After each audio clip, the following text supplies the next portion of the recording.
Bonjour à tous. Donc bienvenue dans la conférence, attention, les nouveaux leviers de croissance sur les réseaux sociaux. Je suis Eva Picon, directrice fondatrice du groupe Adkimist. Je vais passer le micro d'abord à notre table qui est majoritairement féminine et j'en suis super fière. Non sans avoir remercié PrestaShop de nous donner le micro aujourd'hui. Merci Sandra.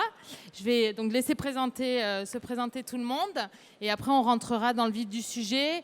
Notez bien tout ce qui peut vous passer par la tête. On a une demi-heure de discussion tous les quatre que vous avez le droit d'interrompre et après idéalement 15 minutes de questions-réponses. Donc on est là pour vous, lâchez-vous. Bonjour.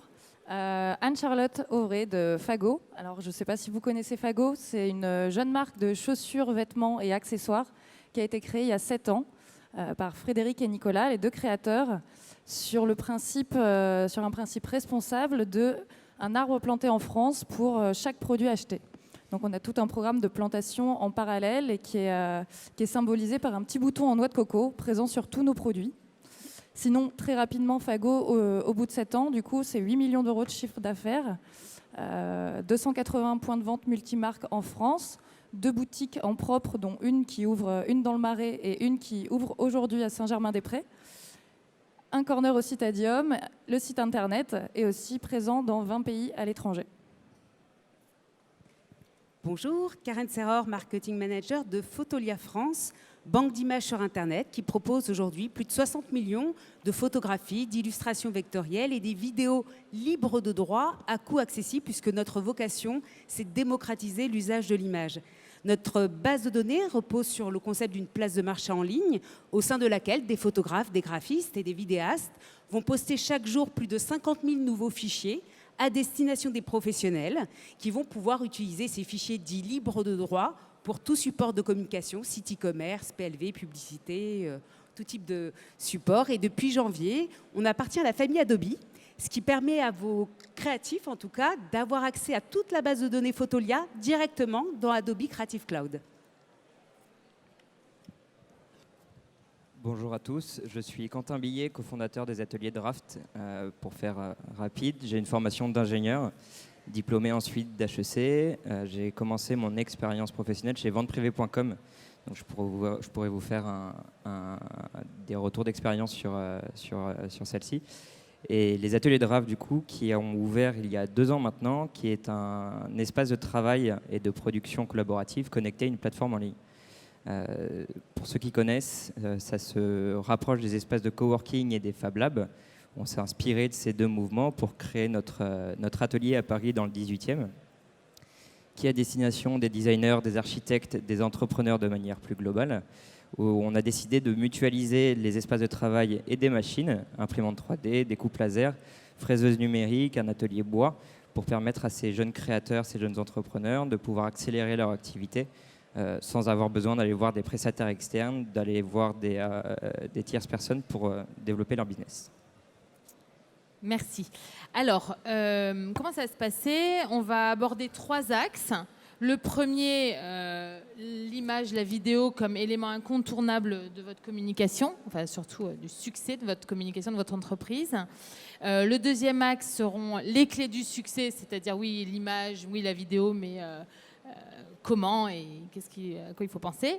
Et le dernier axe, c'est les 12, ok, mais il y a des serious don'ts, comme on dit, et là on a la chance d'avoir Karen sur l'aspect légal parce que on fait tous plus ou moins n'importe quoi et on pense tous croire et connaître les règles, mais en fait, et ça peut coûter très cher surtout. Alors, si vous me permettez une petite introduction, je voulais, avant qu'on rentre vraiment sur l'image et la vidéo, parler un des mots-clés de la thématique d'aujourd'hui qui est donc vendre. Et alors là, c'est notre dada puisqu'on fait beaucoup d'accompagnement de création d'entreprise. La vente, finalement, c'est quoi? C'est satisfaire un besoin, quel qu'il soit tangible, intangible, rationnel, irrationnel, et parler à des cibles. À partir de là, je boucle, attendez-moi, sur l'image de la société que vous allez créer de manière globale. Les images dont nous allons parler ou les vidéos ne seront choisis que de manière cohérente avec l'image de la société, du site, de la marque que vous aurez créé avant et qui correspondra à ce que vous vendez et aux cibles à qui vous parlez. C'est-à-dire qu'il y a toute une logique et, qui est finalement du bon sens et de la cohérence entre l'image de la société que vous allez créer, du nom au logo, aux couleurs, au ton, etc.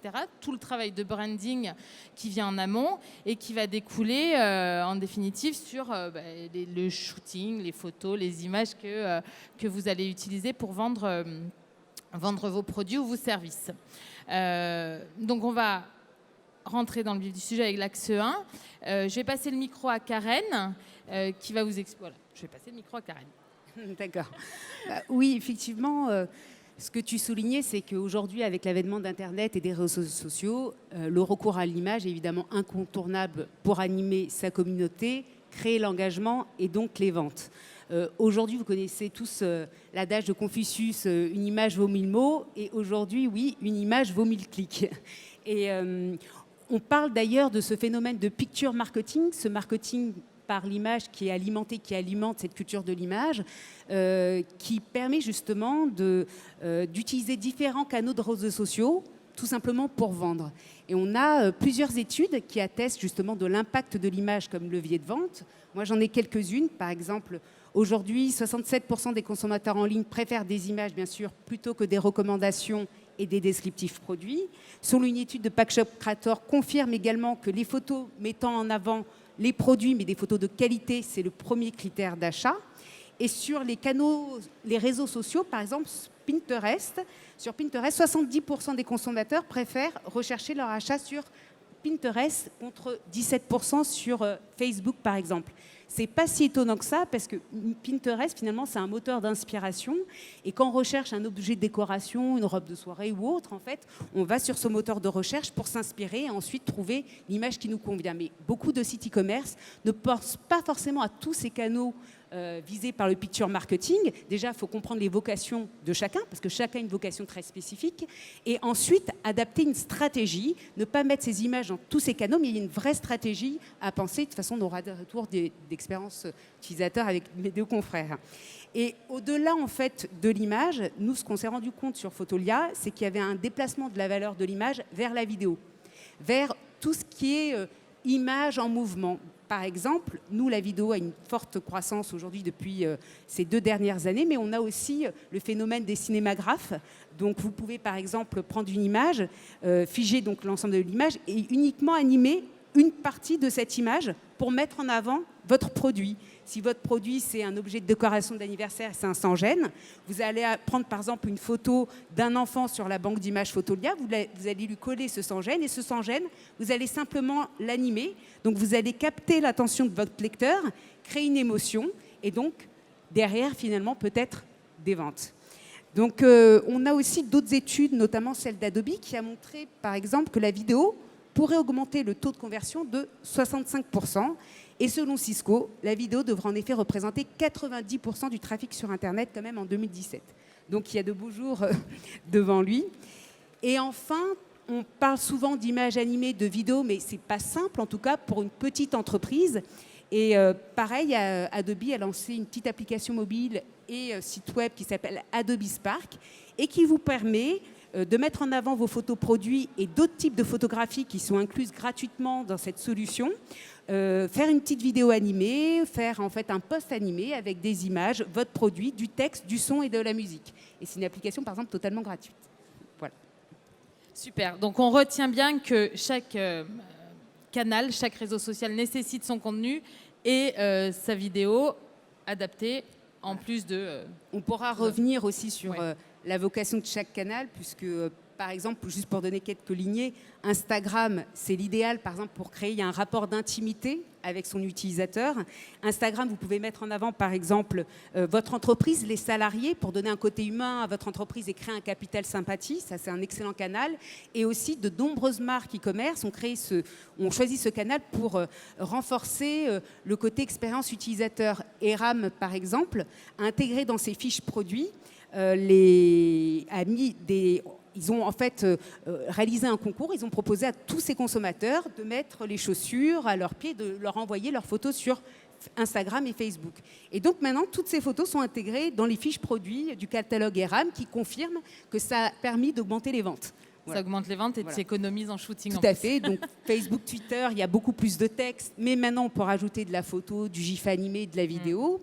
Et ensuite, Pinterest, on l'a vu, c'est un vrai canal d'inspiration. On peut créer aussi son catalogue produit voilà, sur Pinterest. Donc, il faut vraiment comprendre les enjeux et la vocation de chaque réseau social en fait, pour mieux communiquer par l'image.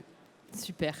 Alors, Quentin, si tu veux nous parler. Alors, ce qui est génial, c'est que tu as ton passé de vente privée qu'on connaît tous, qui a un branding incroyable, le rose, les images, etc.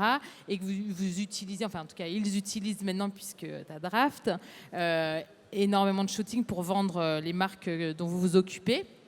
Et alors, si tu peux aussi nous parler de Draft, comment vous gérez ça pour tes clients, ça serait génial. Ouais. Alors d'abord, tu fais bien d'insister sur le fait qu'en fonction du canal qu'on va utiliser, c'est important de savoir qu'on n'utilise pas les mêmes images, on n'utilise pas le même contenu, on n'utilise pas la même histoire.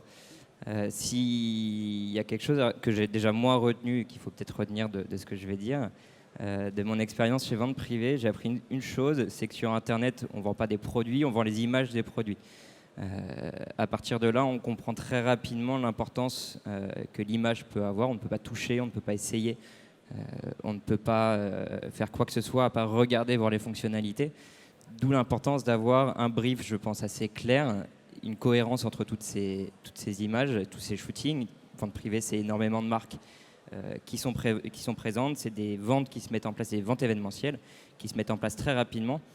D'où l'importance d'avoir quelque chose de bien rodé. Ils ont, je crois, jusqu'à 60 studios photos en interne. Ils ont tout internalisé depuis le début, ce qui fait leur force. Ils se sont vraiment calés sur ce principe d'image, de création de contenu digital, de vidéos, de photos d'ambiance, de shooting, pour pouvoir vendre très rapidement, très facilement, au plus grand nombre. Aujourd'hui, vente privée, en tout cas il y a 1 ou 2 ans, c'était 1,4 milliard de chiffre d'affaires, leader du e-commerce en France, qui s'est créé au travers de l'image et de la vidéo. Donc c'est assez intéressant à récupérer. Chez Draft, on a utilisé l'image. Alors le produit, on a un e-shop qu'on développe doucement. J'évoquais le principe de cordonnier et de ses chaussures. On n'est pas un exemple phare, mais on essaye en tout cas de propager ce discours. On a malgré tout mis un accent assez fort dès le début sur l'image qu'on va avoir, sur ce qu'on raconte, ce qui nous a valu, là plus au niveau de la presse et du storytelling, avec des images de qualité sur les photos de l'atelier, des produits qu'on pouvait lancer. La presse apprécie énormément quand on leur fournit des photos qui sont de bonne qualité, qui montrent bien les univers, qui montrent bien nos machines, des espaces, les produits, qui leur permettent de pouvoir, quand vous allez choisir une double page, d'avoir une belle photo. Forcément, ils vont prendre celles qui ont la meilleure qualité, le meilleur message à faire passer. Sur Instagram, on utilise assez régulièrement aussi. C'est assez différent. La qualité, peut-être un peu moins. On peut tricher en plus avec tous ces principes de filtres. On utilise Instagram principalement pour un peu les coulisses de l'atelier et de raconter plus des petites histoires de nos abonnés qui utilisent les machines, donc de pouvoir promouvoir légèrement leurs projets, leurs produits, et de raconter. On se déplace au Carreau du Temple, on se déplace à la Gaîté Lyrique, on crée un événement avec une marque, de pouvoir propager toutes ces informations via un autre canal qui est du coup Instagram. Super. Alors, on vend effectivement l'image du produit sur Internet, mais une marque, enfin pas mais une marque qui engage et qui a une vraie personnalité lit et vend énormément plus que celles qui n'en ont pas. Et alors, je vais parler en tant que cliente des 3 évidemment, mais de Fago aussi. La première fois qu'on a reçu une boîte de chaussures de Fago, et après je te passe la parole, tu sens qu'il y a des gens derrière, c'est humain, tu vois les arbres, les dessins, tout est fait pour vraiment créer le lien affectif avec la marque. Et voilà, donc en tant que pro de l'image, super boulot, donc c'est hyper intéressant que tu nous expliques. Merci. Oui, il y a quelque chose qui est une stratégie, nous, qu'on a mis en place. Avant de parler de l'image pure, c'est l'image de marque. Fago, on évolue selon 3 valeurs. La première, c'est on a une marque casual trendy, donc on est une marque de mode. On fait des chaussures, des vêtements, des accessoires dans un style classique, mais qu'on va revisiter, qu'on va moderniser en apportant notre touche créative de couleurs, de matières, etc. Et donc c'est notre manière d'aborder la mode. Notre deuxième valeur, c'est notre côté responsable. On calcule notre bilan carbone et suite au résultat de ce bilan carbone, on met en place des actions pour réduire nos émissions de CO2. Et surtout, on a développé ce programme de plantation d'arbres qui est très représentatif, qui est très important pour nous et qui est présent sur tous nos produits et sur tous nos supports de communication. Sur tous nos produits, on retrouve le bouton et l'arbre est présent sur tous nos supports de com. Notre troisième valeur, c'est notre côté dynamique. On a une marque jeune, une start-up avec des entrepreneurs. On est très axé sur les réseaux sociaux et on va avoir une forte proximité, une forte transparence avec notre communauté. Donc notre communauté nous suit beaucoup sur l'aventure entrepreneuriale, aime bien connaître les coulisses, aime bien voir Fago, comment ça a grandi depuis les débuts. Beaucoup de personnes nous suivent, ont pris l'aventure dès le début ou en cours de route et vont suivre cette histoire-là. Et cette histoire-là, du coup, au final, on arrive à la raconter en images. En intégrant ces trois valeurs en permanence, ce qui fait que les gens, quand ils voient nos images, ils reconnaissent la touche Fago, ils reconnaissent notre identité. Et du coup, on est présent sur différents réseaux sociaux, sur différents supports. On a commencé sur Facebook. La marque, quand elle s'est créée, au tout début, c'était au même moment où que Facebook arrivait en France. Et du coup, il y avait eu un système de vente privée qui était organisé via des événements Facebook. Et tout ça a créé une sorte de viralité autour de la marque. Ce qui fait que très vite, on a eu une fanpage à 7000 fans qui, eux aussi, étaient avides de nous poster du contenu. Par exemple, la première année, on a organisé un concours qui était Fago autour du monde, un peu sur le thème. Nous, c'est notre première année, on ne peut pas partir en vacances, on travaille. Mais tous les copains, là, vous avez tous des Fago au pied. Et en fait, vous êtes aux quatre coins du monde. Envoyez-nous vos photos. Et on s'est retrouvés avec des centaines de photos de nos produits sur les plus belles plages du monde, en trek ou autre. Et ça a été un super bon premier contenu. On n'avait encore jamais fait notre shooting en particulier. C'est un premier contenu qu'on a pu utiliser sur les réseaux sociaux et pour parler de nos produits. Il y a même certains magasins nous appelaient en nous disant « Je veux le modèle Tahiti ». Ah non, mais en fait, ce modèle, il ne s'appelle pas Tahiti. C'est juste qu'il était dans ce pays à ce moment-là. Ensuite, après, on s'est un petit peu plus organisé. On s'est acheté un appareil photo, tout simplement, et on a commencé à réfléchir à nos images. Et comme on disait, selon l'utilisation qu'on voulait en faire, on a opté pour différentes stratégies. Si c'était un besoin de packshot pour le site e-commerce, si c'était un besoin de photos d'équipe pour poster sur Facebook et raconter un petit peu notre histoire, si c'était un besoin plus d'images d'ambiance qui va montrer plutôt le côté ultra réfléchi, ou alors quelle ambiance on a été chercher à mettre derrière cette saison de mode. Et par rapport à ça, on s'organise, on liste tous nos besoins et on s'organise par rapport à tout ça. Vous avez refait le petit nain rouge d'Amélie Poulain, en fait. C'est ça. Là, tu as mis le doigt sur quelque chose qui est hyper important dans vos stratégies de marque, nos stratégies de marque. C'est le fait de décider, après c'est une question de positionnement qu'on assume, qu'on décide ou pas, de devenir une love marque ou une marque qui va être aseptisée, qui n'aura pas de lien, etc. Ça dépend vraiment de votre positionnement. Mais c'est quelque chose qu'on doit définir dès le début dans la stratégie marque et après la dérouler, la tenir jusqu'au bout. Quand tu es une love marque, comme les Fago, tu engages tes communautés, tu les fais participer, ça les valorise. Ça se tient. Alors, pardon, si je peux me permettre, à titre d'exemple, quand on réalise nos shootings de saison, donc qui vont se retrouver dans nos lookbooks, dans nos vitrines ou qu'on va communiquer à la presse, on ne prend pas forcément des mannequins professionnels, mais on fait appel à notre communauté. Donc c'est un petit post Facebook qui dit on organise un shooting tel jour à telle heure, on a besoin de personnes qui font telle pointure, parce que pour le coup on n'a pas le choix. Et donc c'est de faire participer notre communauté sur ces photos, ce qui redonne encore un côté viral et convivial en fait à la marque. Et ce qui est pratique quand on se lance, puisque quand on se lance, en théorie, on n'a pas des masses de budget. Donc on est créatif. Alors, deuxième axe, donc les clés de succès.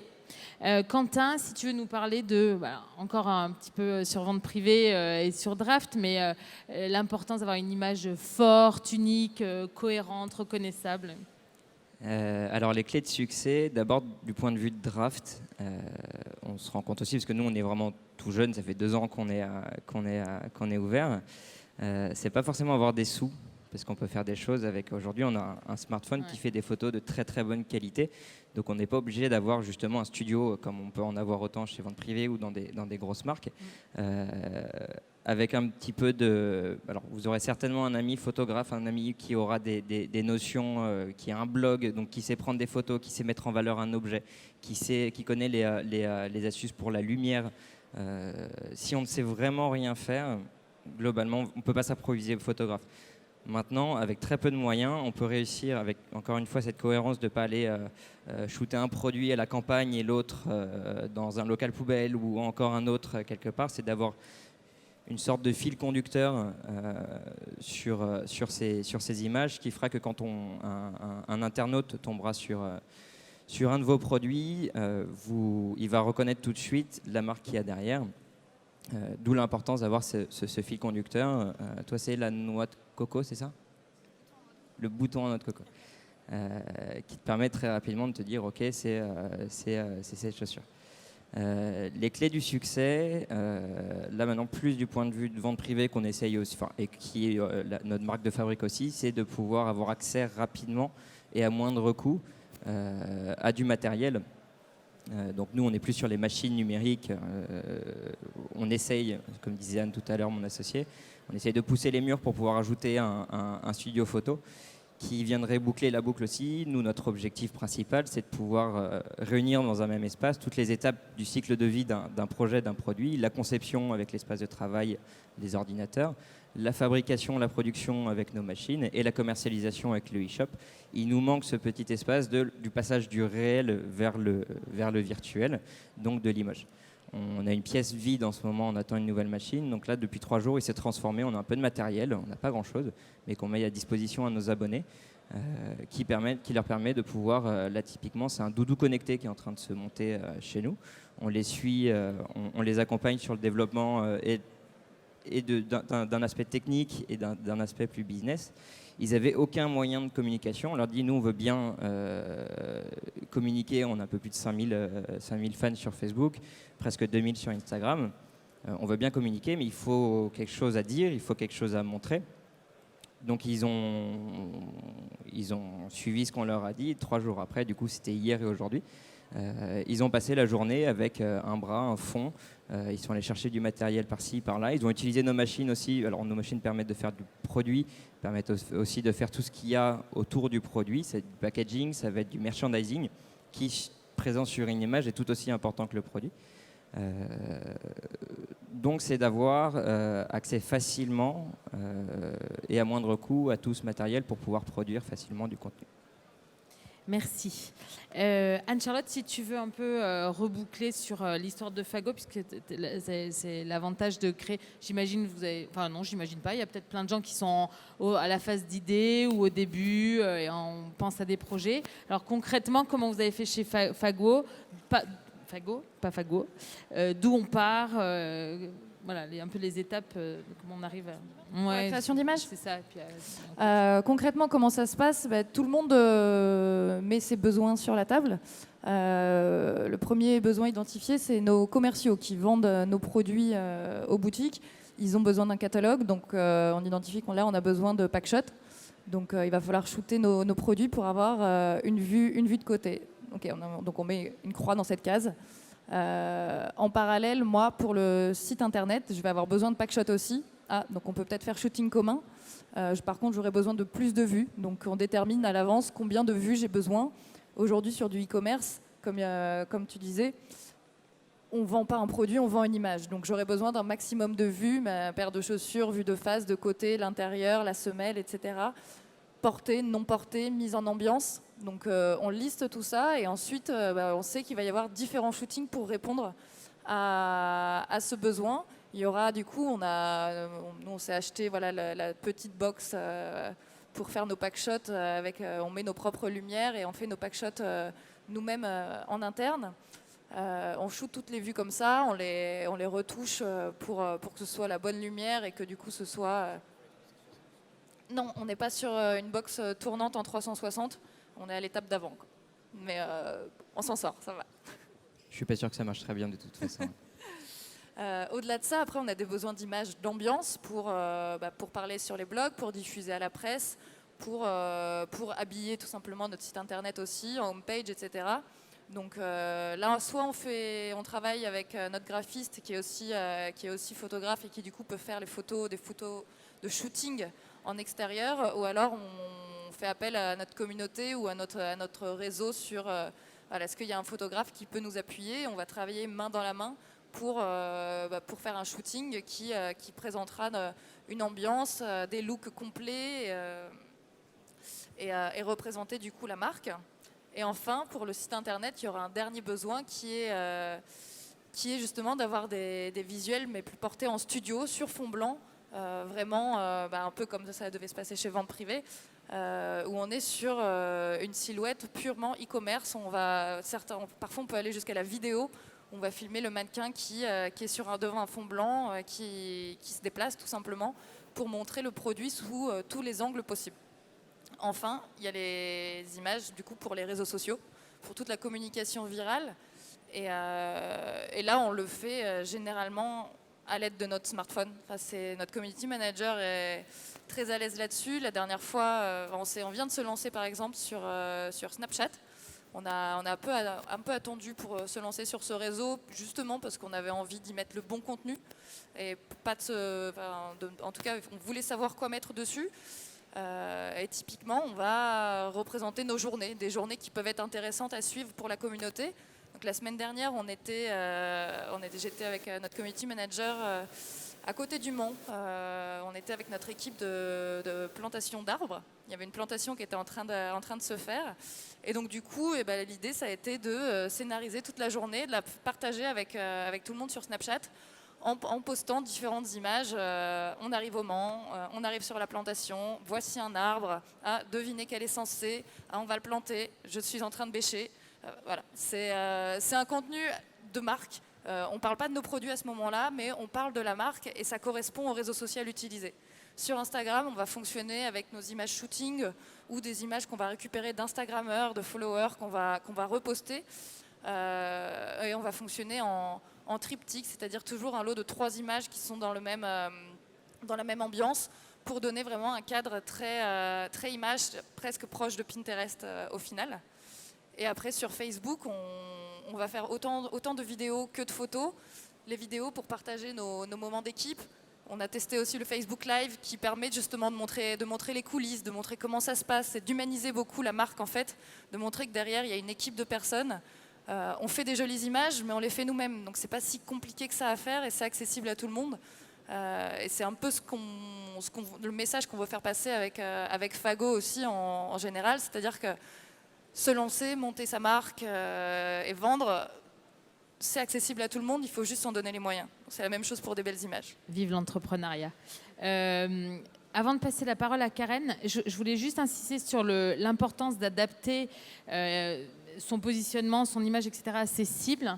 Est-ce que tu peux nous expliquer comment, depuis 2009, la création de Fago, vous avez validé au fur et à mesure que vous étiez dans le bon ton, que vous aviez les cibles, enfin voilà, vous aviez compris et qu'ils étaient captifs, quoi. Oui, alors du coup ça dépendait beaucoup aussi de nous. Au fur et à mesure, le business a bien évolué. On a aussi cherché notre positionnement. En 2009, on avait juste une paire de chaussures déclinées en 4 couleurs. Au fur et à mesure, on a rajouté des chaussures pour enfants. Puis, du coup, on était sur des baskets. Ensuite, on a intégré la chaussure. On a rajouté l'accessoire, la bagagerie, les vêtements. Donc on a aussi fait évoluer nos besoins en images par rapport à... Parce qu'on avait de plus en plus de choses à présenter. Et après, ça s'est beaucoup fait aussi par rapport à la construction de la marque.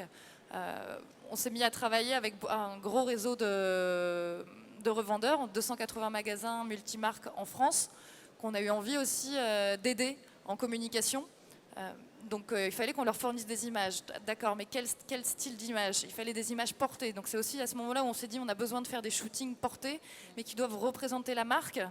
Et après on s'est dit bon, on doit aussi les accompagner. Donc on leur livre un pack de vitrines chaque saison avec différents formats d'images qui vont soit présenter un produit en particulier qu'ils ont en vente, soit présenter la marque en général.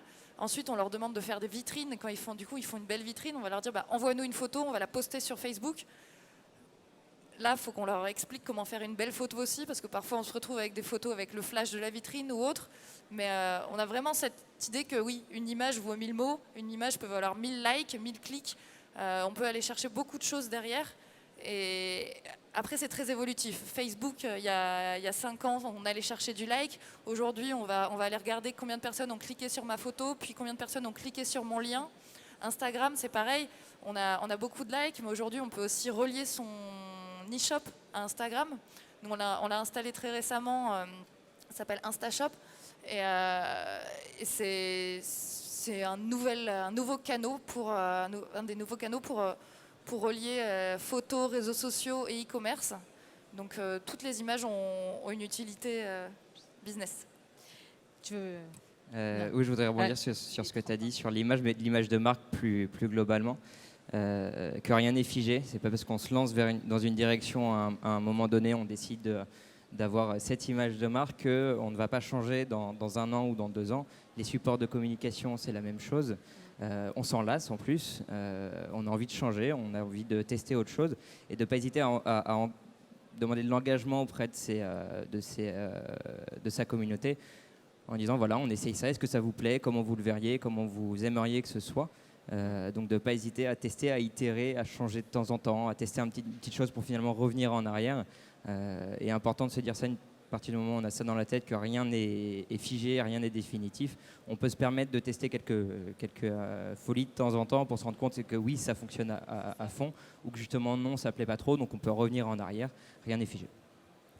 C'est super. Alors, ça fait 31 minutes qu'on parle. On va croquer juste un tout petit peu sur vos millions de questions qui arrivent. Je voudrais que Karen nous parle des dons et de ce que ça peut coûter de faire n'importe quoi avec les images. Et après, c'est à vous. Mais à vous tous. Hein. Alors oui, juste rapidement, on sait qu'une image, effectivement, peut faire vendre, mais une image aussi peut vous coûter très cher, en fait. Parce que ce n'est pas parce qu'une image est accessible sur Internet que vous avez le droit de l'utiliser. Et c'est tout un paradoxe parce que à la fois, rien n'est plus facile que de trouver une image et finalement se l'approprier dans sa newsletter, son site web, etc. Et de l'autre côté, il y a la loi. Et la loi, elle dit que toute utilisation d'une image doit être soumise au droit d'auteur et au droit à l'image. On l'oublie souvent, mais c'est important. Et qu'est-ce que le droit d'auteur? C'est très simple, en fait. Une photographie, une illustration, enfin, tout objet créé par un individu est soumis au droit d'auteur et le droit à l'image. Et si vous voyez une personne, un humain représenté sur un visuel, vous devez disposer de l'autorisation de droit à l'image de cette personne. Pareil pour les marques, les designs, les produits, vous devez obtenir l'autorisation des marques et des produits. Nous, ce dont on se rend compte effectivement aujourd'hui, c'est que de nombreux sites web, dites par exemple banque d'images gratuites ou autres, ou même Flickr par exemple, ils vous proposent des images en Creative Commons où ils vous donnent le droit, l'auteur vous donne le droit d'utiliser ces fichiers pour vos supports commerciaux. Le problème, c'est sur cette image que vous voyez sur Flickr, vous voyez ce petit garçon qui porte une basket Nike. Est-ce que vous savez si cet auteur a bien l'autorisation de droit à l'image de ce jeune garçon? D'ailleurs, il faut l'autorisation des 2 parents quand il est mineur.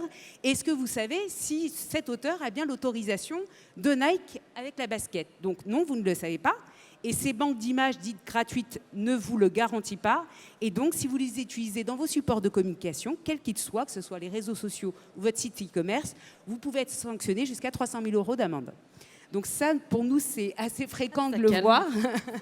Et il faut faire attention aussi à cette notion de libre de droit. Donc, quand chez Fotolia, on dit qu'on propose 60 millions de fichiers libres de droit, contrairement à ce que son nom indique, libre de droit ne veut pas dire libre de tout droit, en fait.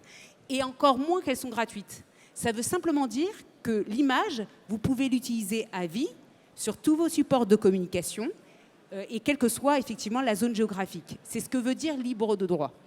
Donc voilà, il faut faire attention voilà, à ces aspects-là. Et aussi au crédit photo. Alors, énormément d'e-commerçants ou autres ne pensent absolument pas, quand ils achètent l'image en bonne et due forme et qu'ils ont les autorisations de mettre le crédit photo, mais le crédit photo est obligatoire en fait. Donc sur un site web, c'est très simple, on peut mettre les crédits photo dans ses CGV pour évidemment ne pas polluer son site de crédit photo. Sur les réseaux sociaux, vous devez normalement mettre les crédits photos, comme d'ailleurs dans les contenus éditoriaux. Et par exemple, chez Photolia, ce qu'on a fait, parce qu'on s'est rendu compte que nos millions de clients, plus de 6 millions, ne mettaient pas en fait les crédits photos et qu'il y avait de nombreuses problématiques, parce que les auteurs en fait se manifestent et demandent des dédommagements. Ce qu'on a fait, c'est que chaque image que vous voyez chez Photolia, vous pouvez télécharger la licence média sociale et le crédit photo est directement intégré dans l'image. Donc, vous n'avez plus à essayer de chercher l'auteur, le mettre en petit, dans les CGV, etc. Donc, nous, l'idée, c'est vraiment de faciliter l'utilisation d'images dans un cadre légal. Et c'est d'ailleurs la raison pour laquelle on a proposé des images vraiment à coût accessible, entre 1 € l'image web faite par des pros et 10 € pour de l'impression grand format. C'est le modèle économique de Photolia, justement parce qu'on est une alternative au téléchargement d'images illégales. Les gens se disaient, aujourd'hui l'image est trop chère, je n'ai pas forcément les moyens de passer par un photographe professionnel pour shooter les photos d'ambiance, etc. Et donc effectivement, avec Photolia, on leur permet de dynamiser leur communication visuelle et dans un cadre légal. Super. Ça veut dire que quand vous utilisez des community managers, des agences ou des stagiaires pour animer vos réseaux sociaux, on n'a donc pas droit de prendre sur les blogs des uns, sur Internet, etc. et de faire un peu ce qu'on veut. Non, on Donc, peut. faites bien Ce qui est gaffe toléré, à c'est qui simplement partager.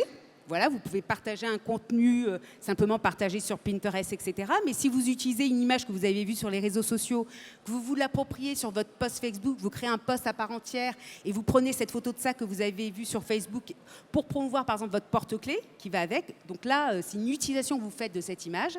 Vous n'avez pas le droit de le faire sans l'autorisation de l'auteur et de la marque qui a designé ce sac. Et donc, ça peut monter jusqu'à 300 000 300 000 €. Voire 3 ans d'emprisonnement, là, c'est les cas graves. Il vaut mieux acheter une photo à 1 € sur Il vaut mieux Photolia. acheter une photo à 1 € sur Photolia, exactement. Ok, super. Photolia, qui est d'ailleurs labellisé offre légale par le ministère de la Culture et la Communication. Vous retrouverez toutes les plateformes légales sur le site plateforme légale de l'Adopi. D'accord, génial. Mais c'est à vous maintenant.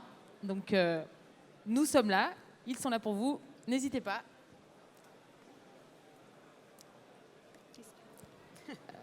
Bon, et sinon, on peut pour parler les un peu timides, plus. on est là après, si vous voulez venir nous voir et vous n'osez pas parler en public. Voilà, merci à tous. Merci. Au revoir. Merci.